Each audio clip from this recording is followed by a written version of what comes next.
आकाशवाणी मन की बात। माननीय पंतप्रधान श्री नरेंद्र मोदी यांनी देशवासियांशी साधलेल्या संवादाचा मराठी अनुवाद आता प्रसारित करीत आहोत। माझ्या प्रिय देशवासियांनो, नमस्कार। मन की बातच्या प्रारंभीच आज मी तुम्हा सर्वांना एक आनंदाची बातमी देतोय। ही बातमी जाणून प्रत्येक भारतीयाला अभिमान वाटणार आहे। आपली एक अतिशय प्राचीन काळातली देवी अन्नपूर्णा मातेची मूर्ती कॅनडाहून भारतात परत येते आहे। ही मूर्ती जवळपास 100 वर्षांपूर्वी म्हणजे 1913 च्या आसपास वाराणसीच्या एका मंदिरातून चोरून बाहेर पाठवली होती। मूर्ती भारतात परत पाठवण्यासाठी ज्या ज्या लोकांनी सर्वतोपरी मदत केली त्यांचे आणि कॅनडा सरकारचे मी अगदी सहृदयपूर्वक आभार व्यक्त करतो। माता अन्नपूर्णा आणि काशी यांच्यामध्ये विशेष संबंध आहे। आता मातेची प्राचीन मूर्ती मायदेशी परत येते आहे, ही एक सुखद गोष्ट आहे। माता अन्नपूर्णेच्या मूर्तीप्रमाणेच आपला अमूल्य वारसा असलेल्या गोष्टी आंतरराष्ट्रीय टोळ्यांच्या शिकार होत आल्या आहेत। या टोळ्या आंतरराष्ट्रीय बाजारामध्ये अशा वस्तू खूप मोठ्या किमतीला विकतात। आता अशा टोळ्यांवर कठोर प्रतिबंध लावण्यात येत आहेत। या टोळ्या पुन्हा सक्रिय होऊ नयेत यासाठी भारताने आपले प्रयत्न वाढवले आहेत। अशा प्रयत्नांमुळे गेल्या काही वर्षांमध्ये परदेशात गेलेल्या अनेक मूर्ती आणि कलाकृती भारतात परत आणण्यामध्ये यश मिळाले आहे। माता अन्नपूर्णेची मूर्ती परत येण्यासंबंधी एक योगायोगही आहे। काही दिवसांपूर्वीच जागतिक वारसा सप्ताह साजरा केला गेला। जागतिक वारसा सप्ताह संस्कृती प्रेमींसाठी प्राचीन काळातल्या इतिहासात जाण्याची, त्यातल्या महत्त्वाच्या टप्प्यांची माहिती घेण्याच्या दृष्टीने एक खूप चांगली संधी असते। कोरोना काळ असतानाही यावेळी अगदी नाविन्यपूर्ण संकल्पनेतून या लोकांनी वारसा सप्ताह साजरा करताना आपण सर्वांनी पाहिलं। संकटाच्या काळात संस्कृती खूप कामी येत असते। संकटावर मात करण्यासाठी संस्कृती महत्त्वाची भूमिका बजावत असते। तंत्रज्ञानाच्या माध्यमातूनही संस्कृती आपल्याला भावनिक रिचार्ज करण्याचे काम करते। आज देशामध्ये अनेक वस्तू संग्रहालये आणि ग्रंथालये आपल्या संग्रहालयांना पूर्णपणे डिजिटल करण्याचे काम करत आहेत। दिल्लीमध्ये आपल्या राष्ट्रीय संग्रहालयाने याविषयी काही कौतुकास्पद प्रयत्न केले आहेत। राष्ट्रीय संग्रहालयाद्वारे जवळपास 10 आभासी दीर्घा तयार करण्याच्या दिशेने काम सुरू आहे। आहे ना ही एक आगळी, मजेदार, रंजक गोष्ट? आता आपण घरामध्ये बसून दिल्लीच्या राष्ट्रीय संग्रहालयाच्या दीर्घेतून एक फेरफटका मारून येऊ शकता। त्याचबरोबर आणखी एक गोष्ट म्हणजे आपला सांस्कृतिक वारसा तंत्रज्ञानाच्या माध्यमातून अधिकाधिक लोकांपर्यंत पोहोचवणे आणि या वारशाच्या संरक्षणासाठी तंत्रज्ञानाचा उपयोग करणे महत्त्वाचे आहे। अलीकडेच एका रंजक प्रकल्पाविषयी माहिती माझ्या वाचनात आली। नॉर्वेच्या उत्तरेकडे स्वालबर्ड या नावाचे एक बेट आहे। या बेटावर आर्क्टिक वर्ल्ड आर्चिव्हचा प्रकल्प राबवण्यात आलाय। या आर्चिव्हमध्ये बहुमूल्य वारसाविषयक माहिती अशा प्रकारे जतन करून ठेवण्यात आली आहे की कोणत्याही प्रकारच्या नैसर्गिक किंवा मानवनिर्मित संकटाचा त्या माहितीवर प्रभाव पडू नये। अलीकडेच अशीही माहिती समजली की अजिंठ्याच्या लेण्यांचा वारसाही डिजिटल करून या प्रकल्पाचे जतन करण्यात येत आहे। यामध्ये अजिंठा लेण्यांची संपूर्ण झलक पाहायला मिळेल। यामध्ये डिजिटलाइज्ड आणि पुन्हा स्थापन केलेल्या कलाकृती यांच्याबरोबरच या संबंधित दस्तऐवज आणि अनेकांनी व्यक्त केलेल्या शब्द भावना, त्यांचे उद्गार यांचाही समावेश असेल।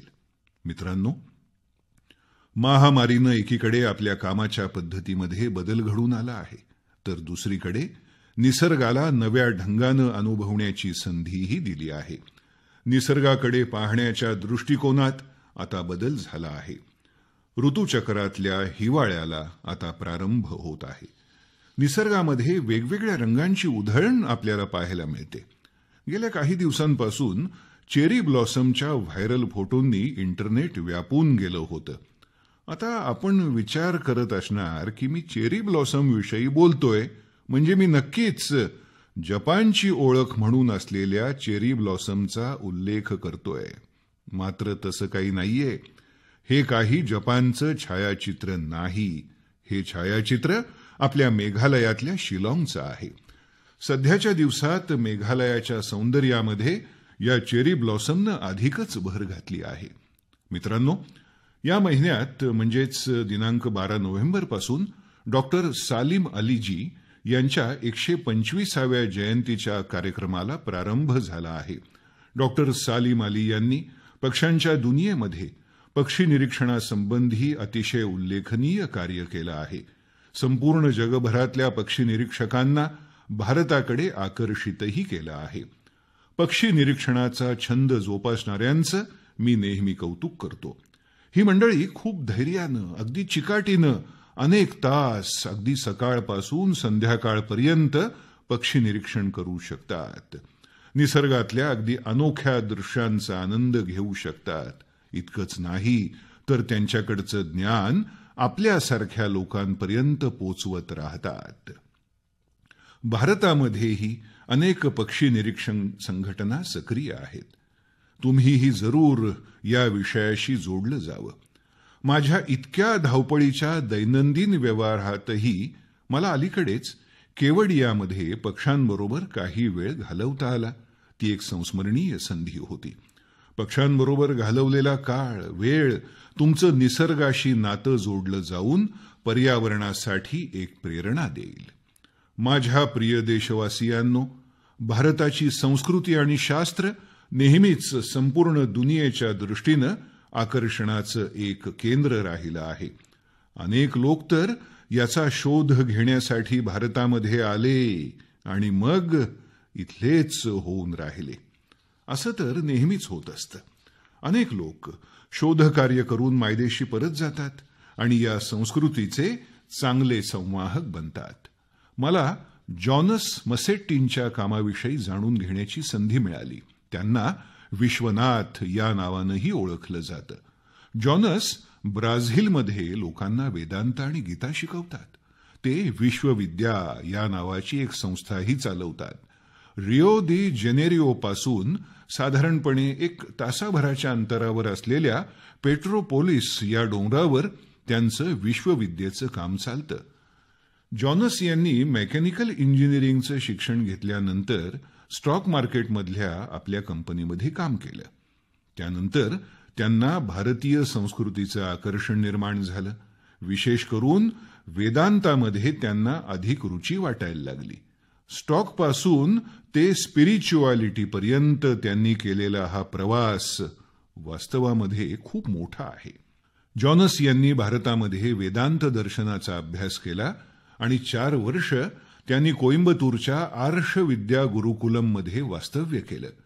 जॉनस यांच्यामध्ये आणखी एक विशेष गुण आहे. तो म्हणजे आपला संदेश पुढे पोहोचवण्यासाठी ते तंत्रज्ञानाच्या माध्यमाचा उपयोग करतात. ते नियमित ऑनलाईन कार्यक्रम करतात. दररोज पॉडकास्ट करतात.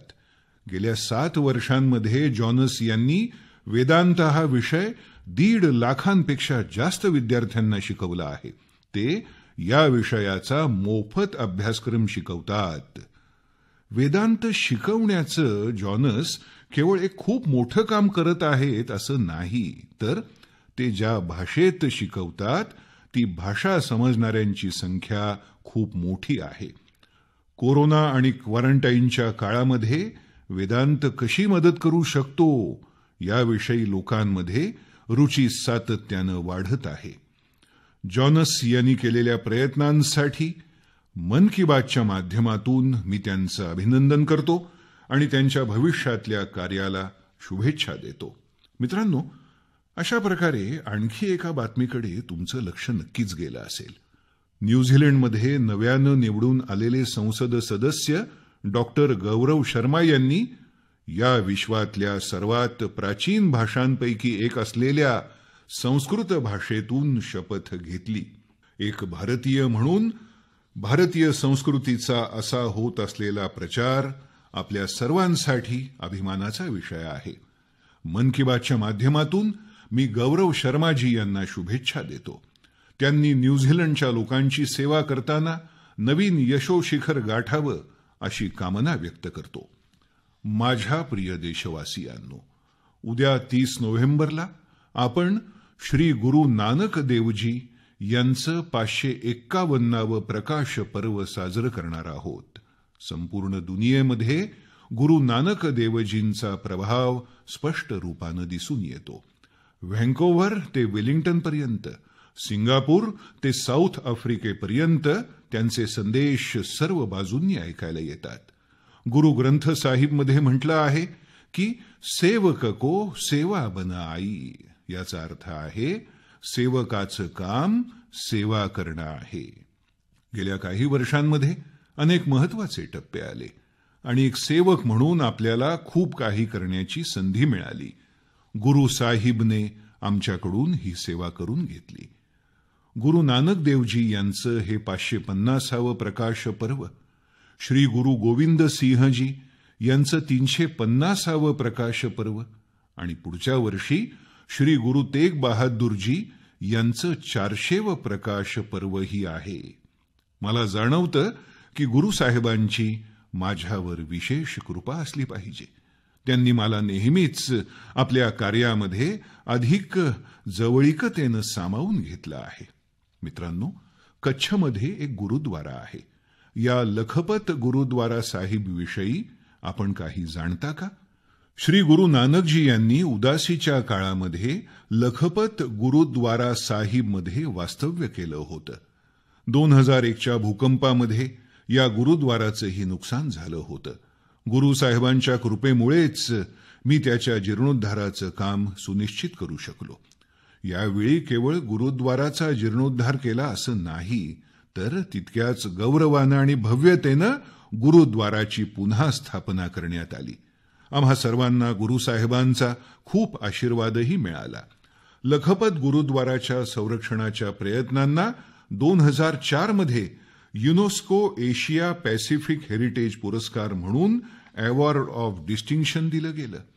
पुरस्कार देणाऱ्या परीक्षकांनी जीर्णोद्धार करताना शिल्पाशी संबंधित सर्व गोष्टींकडे अगदी बारकाईनं विशेष लक्ष दिलं आहे हे जाणलं आणि आपल्या परीक्षणाच्या टिप्पणीमध्ये नोंदवलं की या गुरुद्वाराच्या पुनर्निर्माण कार्यामध्ये शीख समुदायानं केवळ सक्रिय भागीदारी नोंदवली असं नाही, तर त्यांच्या मार्गदर्शनाखाली हे काम झालं आहे.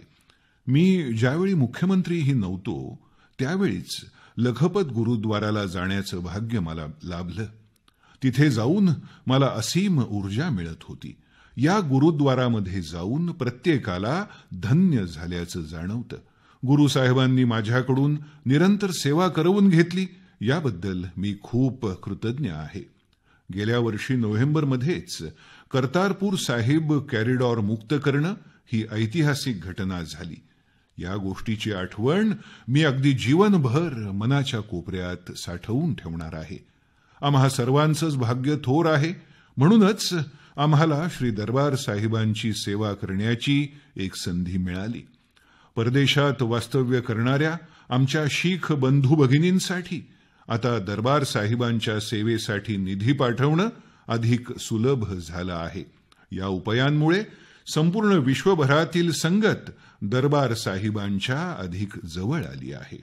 मित्रांनो, लंगरची प्रथा सुरू करणारे गुरु नानक देवजीच होते आणि आज आपण पाहिलं की जगभरात शीख समुदायानं कोरोना काळामध्ये लोकांना भोजन देऊन कशा प्रकारे आपली परंपरा सुरू ठेवली आहे. मानवतेची सेवा केली. ही परंपरा आपल्या सर्वांना निरंतर प्रेरणा देण्याचं काम करते. आपण सर्वांनी सेवकाप्रमाणे काम करत राहावं अशी माझी कामना आहे. गुरु साहेबांनी माझ्याकडून आणि देशवासियांकडून अशाच प्रकारे सेवा घ्यावी.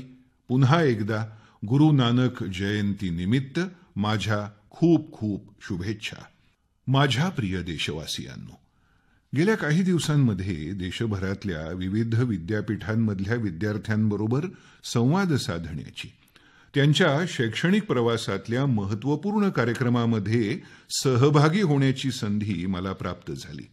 तंत्रज्ञानाच्या माध्यमातून मी IIT गुवाहाटी, दिल्ली जवाहरलाल नेहरू विद्यापीठ, गांधीनगरचं पेट्रोलियम विद्यापीठ, म्हैसूर विद्यापीठ आणि लखनौ विद्यापीठांच्या विद्यार्थ्यांबरोबर संवाद साधू शकलो.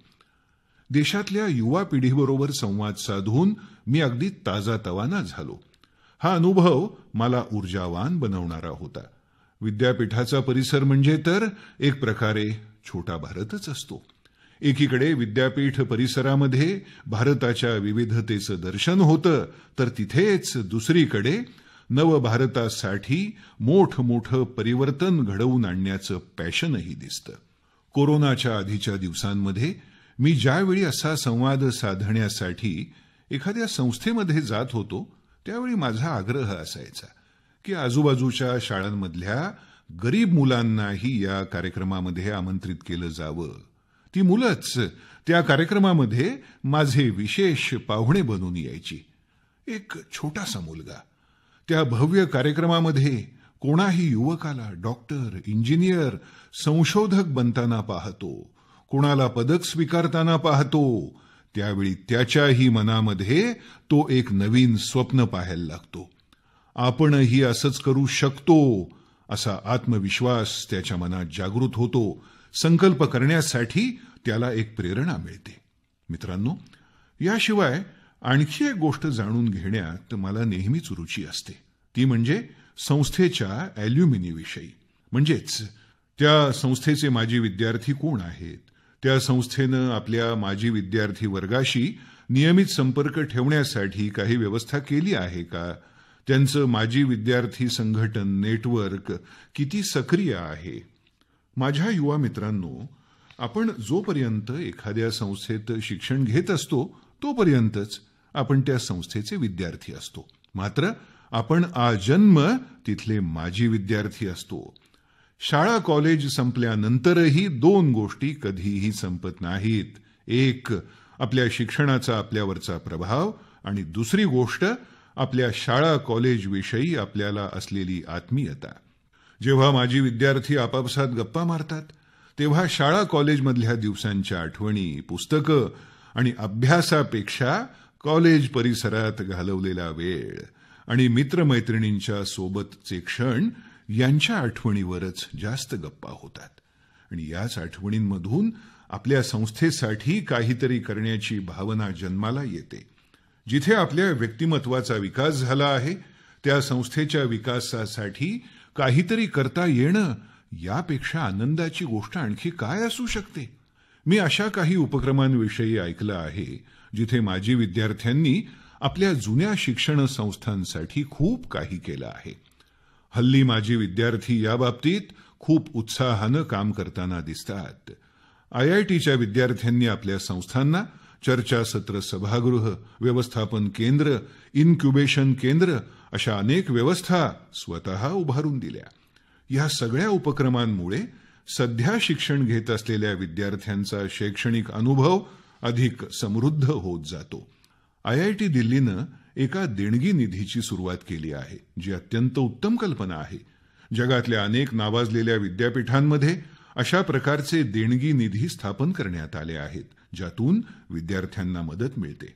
मला वाटतं की भारतातील विद्यापीठं देखील अशा प्रकारची संस्कृती स्थापन करण्यासाठी सक्षम आहेत.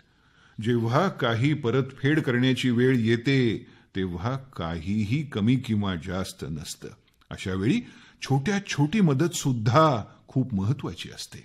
अनेकदा माजी विद्यार्थी आपल्या संस्थांमध्ये तंत्रज्ञान अद्ययावत करण्यासाठी किंवा कौशल्य विकासाचे उपक्रम सुरू करण्यात अत्यंत महत्त्वाची भूमिका पार पाडत असतात. काही शाळांच्या माजी विद्यार्थी संघटनांनी मार्गदर्शक कार्यक्रम देखील सुरू केले आहेत. यात ते वेगवेगळ्या तुकडीच्या विद्यार्थ्यांना मार्गदर्शन करतात. तसंच ते शिक्षणातल्या संधींवरही विद्यार्थ्यांशी चर्चा करतात. अनेक शाळांमध्ये, विशेषतः निवासी शाळांच्या माजी विद्यार्थी संघटना खूप भक्कम आणि सक्रिय आहेत. त्या क्रीडा स्पर्धा, समुदाय सेवा असे उपक्रमही आयोजित करतात. मी सर्व माजी विद्यार्थ्यांना विनंती करेन की त्यांनी ज्या संस्थांमधून शिक्षण पूर्ण केलं आहे त्यांच्याशी आपले बंध अधिक मजबूत करावेत. मग ती शाळा असो, कॉलेज असो किंवा विद्यापीठ असो.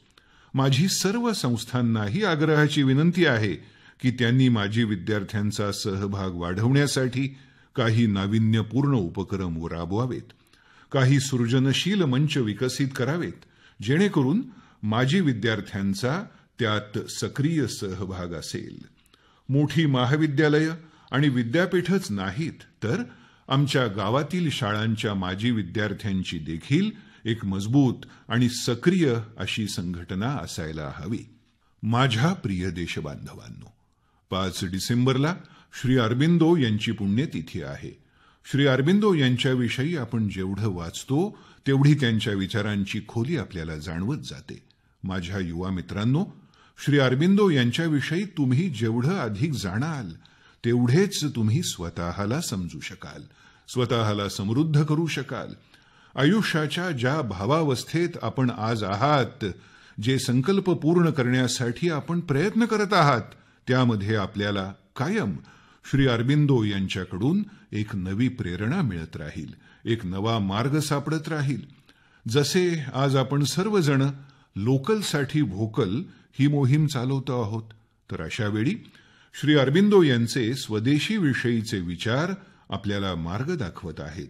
बांगला भाषेची एक कविता अत्यंत प्रभावी आहे. ते म्हणतात, छुई शुतो पॉय मॉन्तो आशे तुंग होते, दियशलाई काठी ताऊ आसे पोते, प्रो दीप्ती जलिते खेते शुते जेते, किछुते लोक नॉय शाधीन. याचा अर्थ आपल्याकडे सुई आणि आगपेटीची डबी अशा वस्तू सुद्धा परदेशी जहाजांमधून येतात. खाण्यापिण्याच्या, झोपण्याच्या कोणत्याही बाबतीत लोक स्वतंत्र नाहीत. ते म्हणतही असत, आपण आपल्या भारतीय कारागिरांनी, कामगारांनी तयार केलेल्या वस्तूंना प्राधान्य द्यावं, असा स्वदेशीचा अर्थ आहे. मात्र श्री अरबिंदो यांचा परदेशांकडून काही शिकण्याला विरोध होता असं अजिबात नाही. जिथे जे काही नवं आहे ते आपण शिकावं, जे आपल्या देशासाठी चांगलं असेल त्यात आपण सहकार्य करावं, प्रोत्साहन द्यावं. हाच तर आत्मनिर्भर भारत आणि वोकल फॉर लोकल या मंत्राचा मतितार्थ आहे.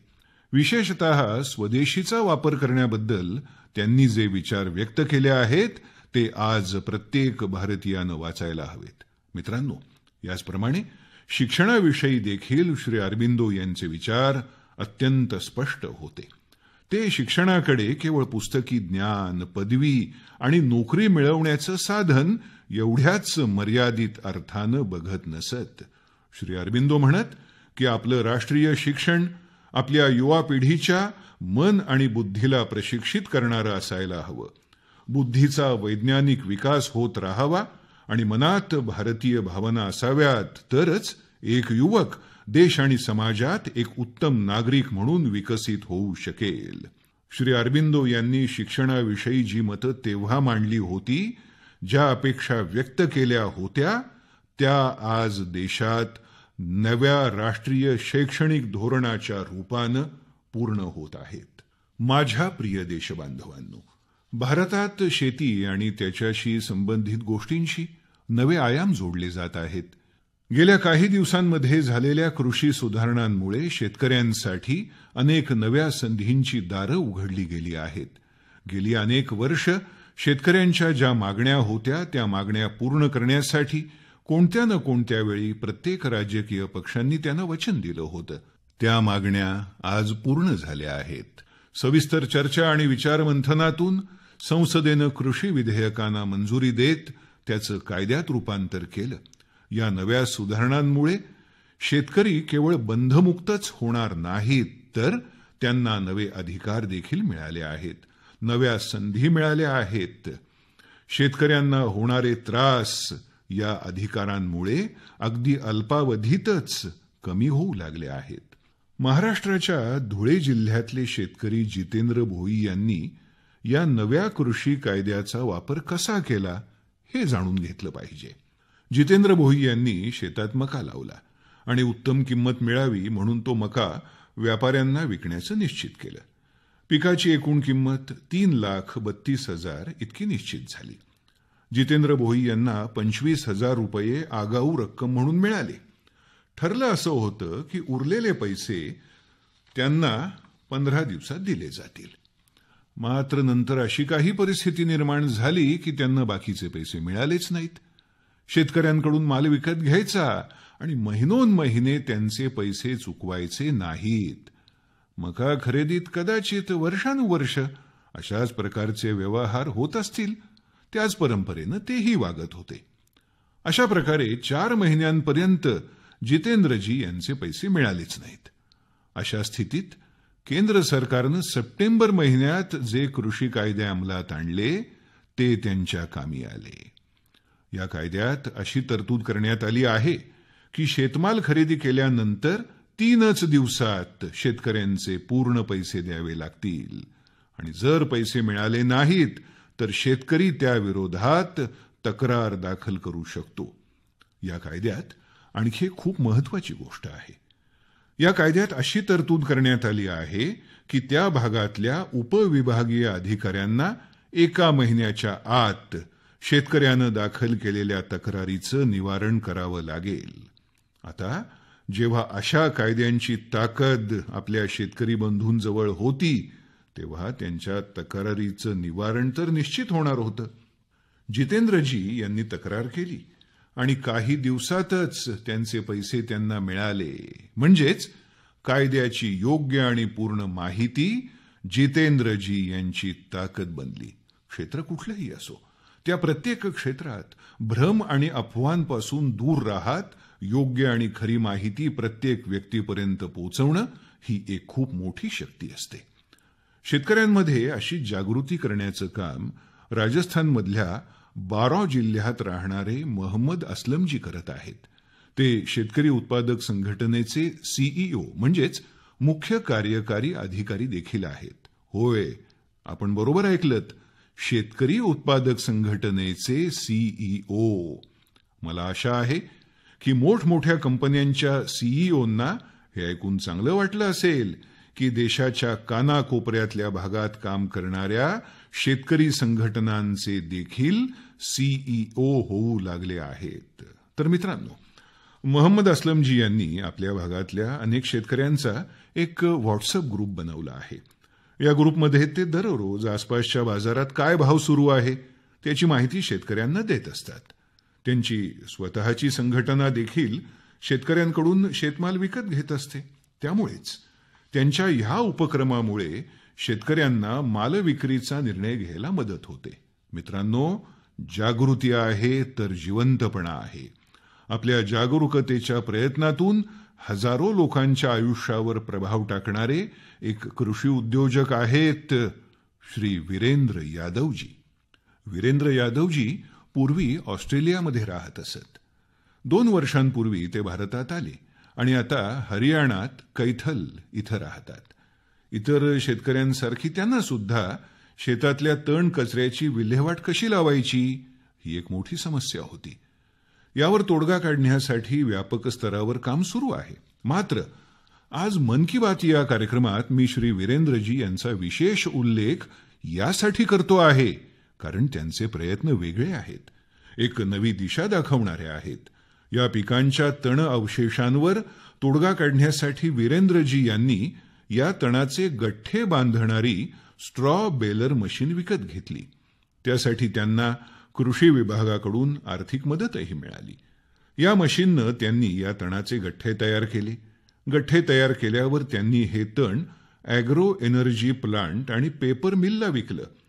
आपल्याला ऐकून आश्चर्य वाटेल की वीरेंद्रजी यांनी केवळ 2 वर्षात हे तण विकून 1.5 कोटींपेक्षा जास्त रुपयांचा व्यापार केला आहे आणि त्यातही सुमारे 50 लाख रुपयांचा नफा मिळवला आहे. याचा लाभ त्या शेतकऱ्यांनाही मिळाला आहे ज्यांच्याकडचं तण वीरेंद्रजी यांनी घेतलं आहे. आपण कचऱ्यातून सोनं हा वाक्प्रचार तर ऐकला होता, पण हे कृषी तण विकून पैसा आणि पुण्य दोन्ही मिळवण्याचं हे विशेष उदाहरण आहे. माझी युवकांना, विशेषतः कृषी विद्यापीठांमध्ये अभ्यास करणाऱ्या लाखो विद्यार्थ्यांना ही आग्रही विनंती आहे की त्यांनी आपल्या आजूबाजूच्या गावात जाऊन शेतकऱ्यांना आधुनिक कृषीविषयी, अलीकडेच झालेल्या कृषी सुधारणांविषयी माहिती द्यावी, जागृती करावी. यामुळे देशात होत असलेल्या मोठ्या परिवर्तनात आपलाही सहभाग होऊ शकेल. माझ्या प्रिय देशबांधवांनो, मन की बात कार्यक्रमात आपण वेगवेगळ्या विविध प्रकारच्या अनेक विषयांवर चर्चा करतो. मात्र अशा एका गोष्टीला देखील आता जवळपास 1 वर्ष होत आहे, जिची आपण कधीच आनंदाने आठवण करू इच्छित नाही. आता जवळपास 1 वर्ष होत आलं जेव्हा जगात पहिल्यांदाच कोरोना आजाराविषयी माहिती कळली होती. तेव्हापासून आजपर्यंत संपूर्ण जगानंच अनेक चढउतार पाहिले आहेत. लॉकडाऊनच्या काळातून बाहेर पडत आता लसीची चर्चा सुरू झाली आहे. मात्र कोरोनाबाबत कोणताही निष्काळजीपणा करणं आजही अत्यंत घातक आहे. आपल्याला कोरोना विरुद्धचा आपला लढा पुढेही तेवढ्याच ताकदीने सुरू ठेवायचा आहे. मित्रांनो, काही दिवसांनीच 6 डिसेंबर रोजी डॉक्टर बाबासाहेब आंबेडकरांची पुण्यतिथी देखील आहे. हा दिवस बाबासाहेबांना श्रद्धांजली देण्यासोबतच देशाविषयीचे आपले संकल्प, संविधानानं एक नागरिक म्हणून आपली कर्तव्य पूर्ण करण्याची जी शिकवण आपल्याला दिली आहे, तिचं स्मरण करण्याचा दिवस आहे. देशाच्या बहुतांश भागात थंडीचा कडाका देखील वाढतो आहे. अनेक ठिकाणी बर्फवृष्टी देखील सुरू झाली आहे. या हवामानात आपल्या कुटुंबातल्या मुलांची आणि ज्येष्ठांची विशेष काळजी घ्यायची आहे. स्वतः देखील सतर्क राहायचं आहे.